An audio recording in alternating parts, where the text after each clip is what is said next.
ഇന്നത്തെ ക്ലാസ്സിലേക്ക് എല്ലാവർക്കും സ്വാഗതം. അപ്പോൾ നമ്മൾ ഇന്ന് നോക്കാൻ പോകുന്നത് ഗോസസ് ലോയെ പറ്റിയാണ്.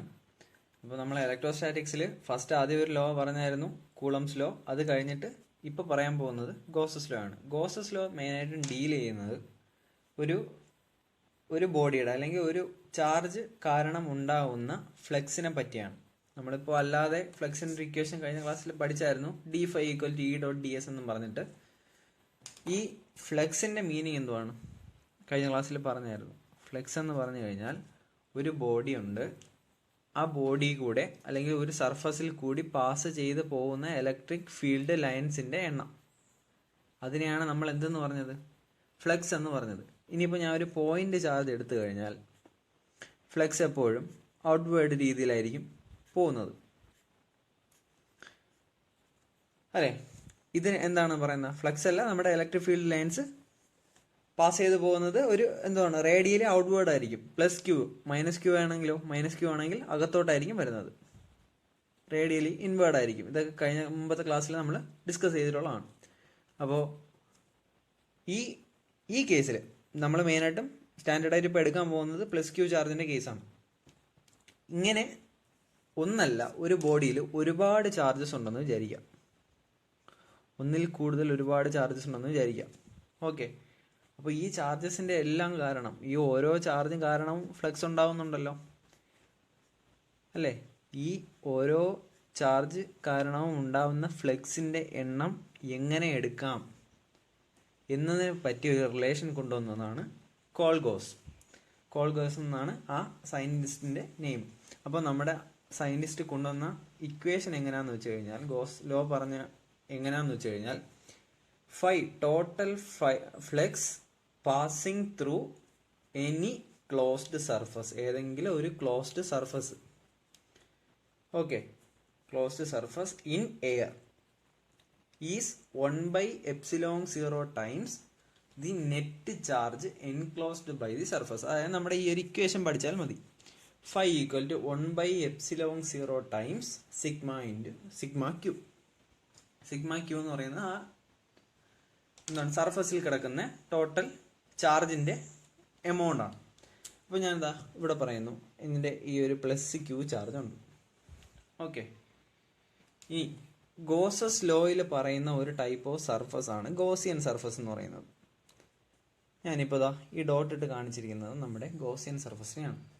യഥാർത്ഥത്തിൽ ഈ ഗോസിയൻ സർഫസ് എന്ന് പറയുന്നത് ഒരു വാലിഡ് ആയിട്ട് ഒരു ഫിസിക്കലായിട്ടുള്ള ഒരു സർഫസ് അല്ല. ഞാനിപ്പോൾ ഇവിടെ ഇതിനൊരു സ്ഫിയർ ആയിട്ട് കൺസിഡർ ചെയ്ത് കഴിഞ്ഞാൽ ഇത് യഥാർത്ഥത്തിൽ ഇവിടെ ഇങ്ങനെ ഒരു സ്ഫിയർ ഉണ്ടെന്നല്ല, ഈ ഒരു പോയിന്റ് ചാർജിന്റെ ഫ്ലെക്സിനെ മനസ്സിലാക്കാൻ വേണ്ടി, അല്ലെങ്കിൽ ഇവിടെ ഉള്ള ചാർജസിന്റെ ഫ്ലെക്സിനെ മനസ്സിലാക്കാൻ വേണ്ടി ഞാൻ കൺസിഡർ ചെയ്യുന്ന, ഞാൻ ഇമാജിൻ ചെയ്യുന്ന ഒരു സർഫസ് ആണ് ഇത്.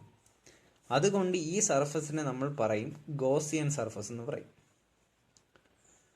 Gaussian surface. കാരണം യഥാർത്ഥത്തിൽ ഇങ്ങനെ സർഫസ് ഇല്ല, ഞാൻ ഇമാജിൻ ചെയ്യുന്ന, ഗോസസ് ലോ മനസ്സിലാക്കാൻ വേണ്ടി ഞാൻ ഇമാജിൻ ചെയ്യുന്ന സർഫസ് ആയതുകൊണ്ട് അതിന് ഗോസിയൻ സർഫസ് എന്ന് പറയുന്നു. അപ്പം ഇങ്ങനെയുള്ള ഒരു ചാർജിന്റെ, അല്ലെങ്കിൽ ഇങ്ങനെയുള്ള ഒരു സർഫസിനകത്തുള്ള, അല്ലെങ്കിൽ ഈ ഒരു സർഫസിൽ കൂടി പാസ് ചെയ്ത് പോകുന്ന ഫ്ലെക്സ് ലൈൻസിന്റെ എണ്ണം എന്ന് പറയുന്നത്, ടോട്ടൽ ഫ്ലെക്സ് ലൈൻസിന്റെ എണ്ണം എന്ന് പറയുന്നത് 1/ε0 times sigma Q. Sigma Q എന്ന് പറയുന്നത് ഈ ഗോസിയൻ സർഫസിനകത്ത് എത്ര ചാർജ് ഉണ്ടോ അത്രയും ചാർജിന്റെ സമ്മായിരിക്കും. അപ്പോൾ അതായത് ഇവിടെ ഇപ്പോൾ ഒരു +10 +5 -6 ഇങ്ങനെ കൂളംസ്, ഇത്രയും കൂളംസ് ചാർജ് ഉണ്ടെന്ന് വെച്ചോ. അപ്പോൾ 10 + 5 -6, അതായത് 15 - 6 9 കൂളം ചാർജിന്റെ എന്താണ് 1/ε0 എടുത്തു കഴിഞ്ഞാൽ നമുക്ക് അവിടെ ഫൈയുടെ ഇക്വേഷൻ കിട്ടും. ഇതാണ് നമ്മുടെ ഗോസസ് ലോ പറയുന്ന കാര്യം. The electric flux passing through any closed surface അല്ലെങ്കിൽ എനി ഗോസിയൻ സർഫസ് ഇൻ എയറിൽ is 1/ε0 times the net charge enclosed by the surface. Net charge enclosed by the surface എന്ന് പറയുന്നതാണ് sigma Q. Sigma Q into 1/ε0 ചെയ്യുമ്പോൾ നമുക്ക് total electric flux phi കിട്ടും. ഇതാണ് Gauss's theorem പറയുന്നത്. ഇനി ഏതാണ്? എയറിൻ്റെ കാര്യമാണ് പറഞ്ഞത് അല്ലേ. അപ്പോൾ എനി അതർ മീഡിയം ആണെങ്കിലോ, വേറെ ഏതെങ്കിലും മീഡിയം ആണെങ്കിൽ എങ്ങനെ വരും? ഗോസസ് ലോ നമ്മൾ കൂളംസ് ലോയിൽ പറഞ്ഞ പോലെ തന്നെ phi equal to 1/ε into sigma Q എന്ന് വരും. വേർ എപ്സിലോങ് എന്ന് പറയുന്നത് ആരാണ്? ε0 ഇൻറ്റു εr. അപ്പോൾ ഇതാണ് ഗോസസ് ലോ. നമുക്കിനി ഇതിൻ്റെ പ്രൂഫ് എങ്ങനെയാണെന്ന് നോക്കാം. ഇപ്പോൾ പ്രൂഫ് എങ്ങനെയാണെന്ന് നമുക്കൊന്ന് നോക്കാം. ശരി, അപ്പോൾ ഞാനിപ്പോൾ ഇവിടെ ഒരു പോയിന്റ് ചാർജിൻ്റെ കേസിനെ എടുക്കാൻ പോവുകയാണ്. ഇതെൻ്റെ പോയിന്റ് ചാർജ് പ്ലസ് ക്യൂ. ഞാൻ ഇനി ഇതിന് ചുറ്റും ഒരു സർഫസ് കൺസിഡർ ചെയ്യാൻ പോകും. പ്ലസ് ക്യൂ എന്ന് പറഞ്ഞ് ഞാൻ ഒരു സർഫസ് കൺസിഡർ ചെയ്യാൻ പോവുകയാണ്. ആ സർഫസിൻ്റെ റേഡിയസ് എന്ന് പറയുന്നത്, പ്ലസ് ക്യൂവിന് ചുറ്റും ഞാൻ ഒരു സ്പെറിക്കൽ സർഫസ് ആണ് കൺസിഡർ ചെയ്യുന്നത്. ഒരു പോയിന്റ് ചാർജ് ആണ് അല്ലേ. ഒരു പോയിന്റ് എന്ന് പറയുന്ന ഒരു ചാർജ്, അതൊരു 3D ഒരു സർഫസ് ആണ് ഞാൻ കൺസിഡർ ചെയ്യുന്നത്. ഒരു സ്പിയർ ആയിട്ട് ഞാൻ കൺസിഡർ ചെയ്യുന്നു ഇതിന് ചുറ്റും. അപ്പോൾ അതിൻ്റെ റേഡിയസ് എന്ന് പറയുന്നത് സ്മോൾ ആർ ആണ്. ഇനി നമുക്ക് ഫ്ലക്സിൻ്റെ ഇക്വേഷൻ അറിയാം. d∅ equal to E dot ds എന്നൊരു ഇക്വേഷൻ നമുക്ക് അറിയാമല്ലേ. അല്ലെങ്കിൽ ഇതിനെ നമുക്ക് എങ്ങനെ എഴുതാം? EdS കോസ് തീറ്റ എന്ന് എഴുതാമല്ലോ. d∅ equal to EdS cos theta. Cos theta അല്ലെങ്കിൽ തീറ്റ എന്ന് പറയുന്നത് എന്തായിരുന്നു? തീറ്റ എന്ന് പറയുന്നത് നമ്മുടെ ഇലക്ട്രിക് ഫീൽഡും ഏരിയ വെക്ടറും തമ്മിലുണ്ടാക്കുന്ന ആംഗിളായിരുന്നു. ഇലക്ട്രിക് ഫീൽഡും dsഉം തമ്മിലുണ്ടാക്കുന്ന ആംഗിളിനെയായിരുന്നു നമ്മൾ തീറ്റ എന്ന് പറഞ്ഞിരുന്നത് അല്ലേ. അപ്പോൾ ഇവിടുത്തെ കേസിൽ തീറ്റ എങ്ങനെ വരും നമുക്ക് നോക്കാം. ഇതാണ് എൻ്റെ ഇലക്ട്രിക് ഫീൽഡ് ലൈൻസ് എന്ന് വിചാരിക്കുക. ഇങ്ങനെയാണ് എൻ്റെ ഇലക്ട്രിക് ഫീൽഡ് ലൈൻസ് പോകുന്നത്. ബോഡിയിൽ നിന്ന് പ്ലസ് ക്യൂ ചാർജ് ആയതുകൊണ്ട് റേഡിയലി ഔട്ട്വേർഡ് ആയിരിക്കും. ഇനി അപ്പോൾ നമ്മുടെ ഇലക്ട്രിക് ഫീൽഡ് ലൈൻസിൻ്റെ ഡയറക്ഷൻ കിട്ടി.